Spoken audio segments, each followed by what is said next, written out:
চলছে এবং সাথে সাথে তুলসী পুজো দিবসও পালিত হচ্ছে।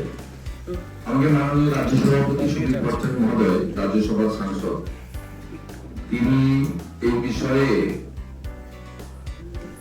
আপনাদের সামনে বক্তব্যটা রাখতে বলেছেন এবং দলের যে স্ট্যান্ডটা সেটা আপনাদের জানাতে বলেছেন। এবং আমি নিজেও কোচবিহারে মাথাভাঙাতে আমাদের মাথাভাঙার বিধায়ক আমাদের সুশীল বর্মন আর জেলা সভাপতি অভিজিৎ বর্মনের সঙ্গেও কথা বলে বিস্তারিত আমরা সংগ্রহ করেছি। আমাদের মাথাভাঙা বিধানসভার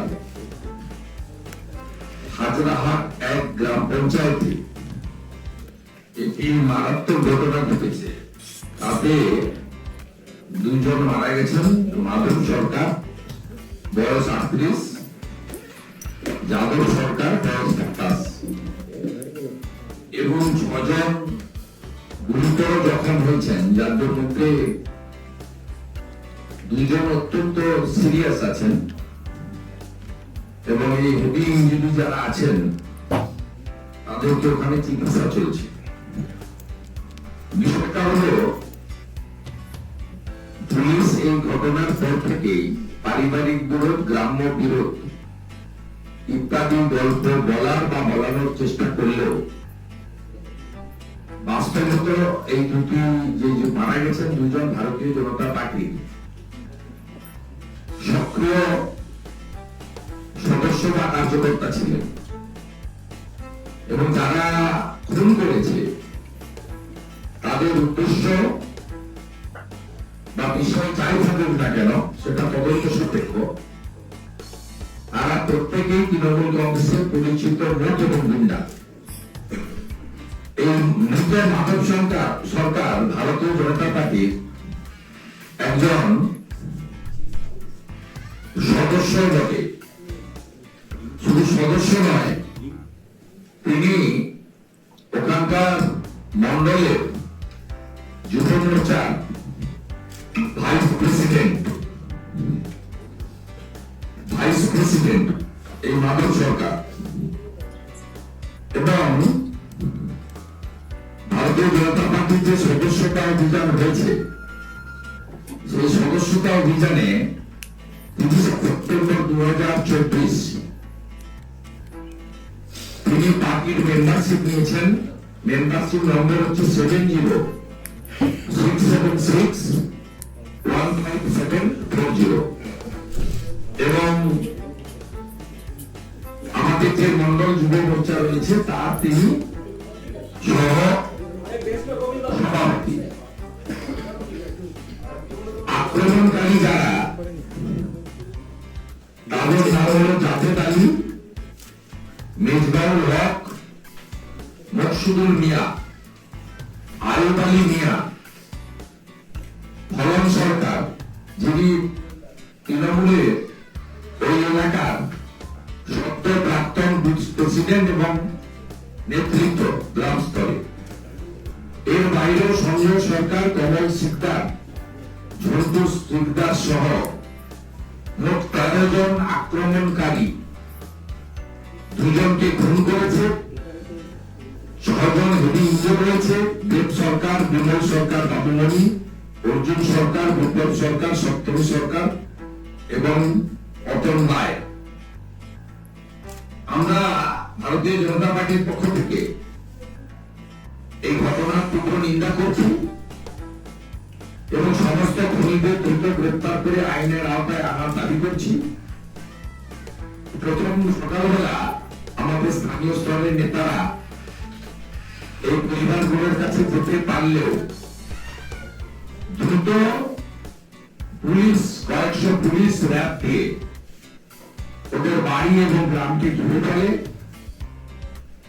বর্তমানে বিকেল 3টে পর্যন্ত যে খবর আমি সংগ্রহ করেছি, ভারতীয় জনতা পার্টির স্থানীয় বিধায়ক এবং জেলা সভাপতি সহ নেতৃত্বকে পরিবারের কাছে পৌঁছানোর ক্ষেত্রে পুলিশ প্রতিবন্ধকতা সৃষ্টির চেষ্টা করছে এবং পারিবারিক বিরোধ, গ্রাম্য বিরোধ বলে এই বিষয়টিকে অরাজনৈতিক বা বৃত্ত হয়ে চালানোর চেষ্টা করছে।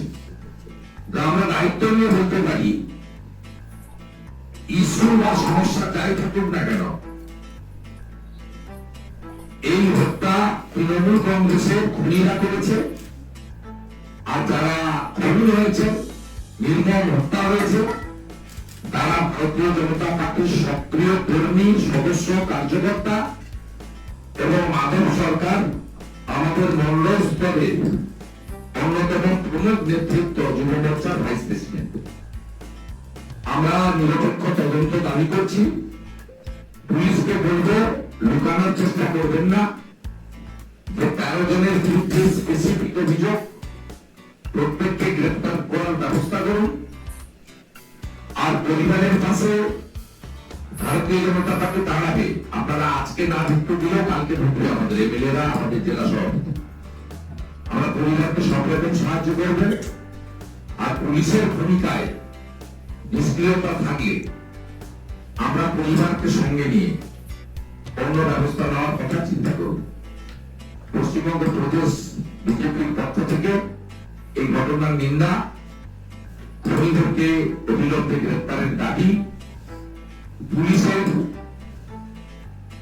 এই ধরনের সত্যকে চাপা দেওয়ার অপপ্রয়াসের প্রচেষ্টা থেকে বিরত হওয়ার জন্য আবেদন, এবং পুরো ভারতীয় জনতা পার্টি এই পরিবার দুটির সঙ্গে এবং আহতদের সঙ্গে আছে, এটা জানানোর জন্যই আজকের এই প্রেস বার্তা পশ্চিমবঙ্গ প্রদেশ বিজেপির পক্ষ থেকে আমি আপনাদেরকে জানালাম। এটা কি সেন্ট্রাল এজেন্সির তদন্তের দাবি রাখছেন? এবং আমরা এখনই বলবো না, পরিবারের সঙ্গে কথা বলবো। আমরা প্রথমে পুলিশকে দাবি করছি যাতে 13 জনকে গ্রেফতার করে পুলিশ যদি স্পেসিফিক খুনের মামলা করে রিমান্ডে নেয়, আমরা দেখতে চাইছি। দেখার পরে নিশ্চিতভাবে পরিবারের সঙ্গে আলোচনা করে বিচার পাইয়ে দেওয়ার জন্য এর আগে বহু নজর রয়েছে। ভারতীয় জনতা পার্টি এই আইনি লড়াইতে যে কোনো নাগরিকের পাশে দাঁড়িয়েছে। আর যিনি যারা মারা গেছেন তারা বিজেপি পরিবারের সদস্য, তাদের পাশে তো দাঁড়াবে। তাদেরকে নানাভাবে পরিবারগুলির পাশে সহযোগিতার হাত বিজেপি পৌঁছবে। কিন্তু পোস্টপোল ভায়োলেন্স থেকে শুরু করে এখনো পর্যন্ত যত কর্মীরা মারা গেছেন বিজেপি, পুলিশের কোনো সদর্থক ভূমিকা দেখা যায়নি এতদিন ধরে। তো এটা বিশ্বাস কি করে রাখতে পারি? এই জন্যই 5 ম্যান বেঞ্চেসের যে জাস্টিস বিন্দালের নেতৃত্বে যে কমিটি হয়েছিল, তারা জাতীয় মানবাধিকার কমিশন সহ একাধিক নিরপেক্ষ সংস্থাকে দিয়ে ফ্যাক্ট ফাইন্ডিং করিয়ে সিবিআই কে ট্রান্সফার করেছিল মামলাগুলি। 61টা সিবিআই মামলা হয়েছে, তো তার মধ্যে 10টার বেশি মামলা শুধু কোচবিহার জেলায়। এবং যে 15 জনকে নটোরিয়াস ক্রিমিনাল বলে ঘোষণা করা হয়েছিল হাইকোর্টে, মানে এনএইচআরসি বা ফ্যাক্ট ফাইন্ডিং কমিটির রিপোর্টে, তার মধ্যে উদয়ন গুহরাও ছিলেন। আবির্ভাবে বীরভূম, কোচবিহার এবং দক্ষিণ 24 পরগনা জেলাতে কুখ্যাত গুন্ডারা সেদিনও সক্রিয় ছিল, আজও সক্রিয়। তো এক্ষেত্রে তো এখনো পর্যন্ত কোনো ব্যবস্থা নেওয়া হলো। কৌকাত মোল্লা, উদয়ন গুহ, তাদের বিরুদ্ধে কোনো ব্যবস্থা হবে। ব্যবস্থা নেওয়ার জন্য লড়াই চলবে। যে হিংসার তদন্ত করুক না কেন, এটা কোর্টের নির্দেশ হচ্ছে। আমরা ক্ষতিগ্রস্ত পরিবার যদি সন্তুষ্ট না হয়, কোর্টেই যাবে। কোন হিংসা তদন্ত করবে, এটা বিজেপি বলে দেয়। আমরা নিরপেক্ষ তদন্ত চেয়েছিলাম, কোর্ট সিবিআই কে দিয়েছে। সিবিআই কাজ করেছে, 400 জনকে অ্যারেস্ট করেছে, চার্জশিট করেছে। বীরভূমে যারা বেল পেয়েছিল সুপ্রিম কোর্টে গিয়ে তাদের বেল ক্যান্সেল করিয়েছে। সিবিআই এই রাজ্যে কনভিকশন হচ্ছে না বলে, ট্রায়াল হচ্ছে না বলে, পোস্টাল ভায়োলেন্সের 18টা মামলা পশ্চিমবঙ্গের বাইরে অন্য রাজ্যে নিয়ে যাওয়ার জন্য সুপ্রিম কোর্টে গেছে। সেটা সিবিআই তার কাজ করছে। তারা এখানে অনেক বাধার সামনে করছে বলে সুপ্রিম কোর্টে জানিয়েছে। আমি তাদের হয়ে বলতে পারবো না, অ্যাডভোকেসি করতে পারবো না।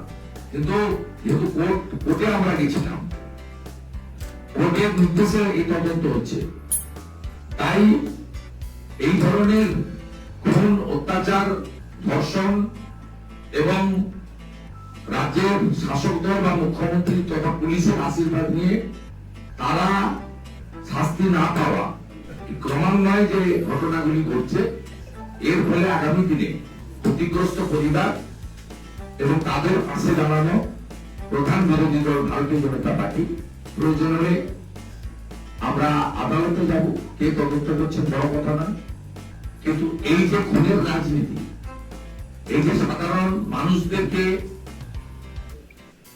দলিত পরিবার, রাজবংশী পরিবার, আদিবাসী পরিবার বিভিন্ন জায়গায় যেভাবে তাদের উপরে অত্যাচার করা হচ্ছে বাংলাদেশের বর্ডার জেলাগুলিতে এবং বিশেষ করে বীরভূম, দক্ষিণ চব্বিশ পরগনা, কোচবিহারে এবং উত্তর চব্বিশ পরগনার সুন্দরবন এলাকায়, সন্দেশখালী থেকে শুরু করে একাধিক এলাকায় যে ধরনের এই র্যাকেট আবার সক্রিয় হয়ে উঠেছে, এটা পশ্চিমবঙ্গের সাধারণ নির্বাচনের আগে একটি অশনি সংকট বলে আমরা মনে করি।